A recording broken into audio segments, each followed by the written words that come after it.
How to fix ShopPix app not working. Hi everyone, I'm here to assist you today. Without any delay, let's jump right in. First, open Play Store on your device and then search for ShopPix. After that, if there is any update available, make sure you update the app. Sometimes not updating the app may cause some issue. Another thing what you can do is open Settings and then click on Apps and Notifications in here.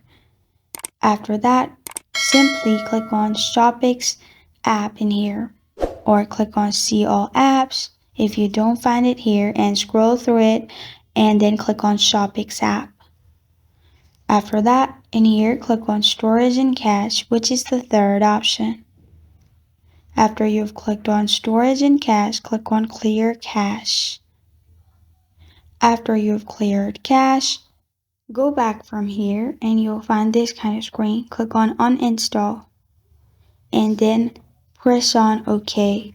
After you've uninstalled the app, install it again and your problem will be fixed. This is how to fix ShopPix app not working.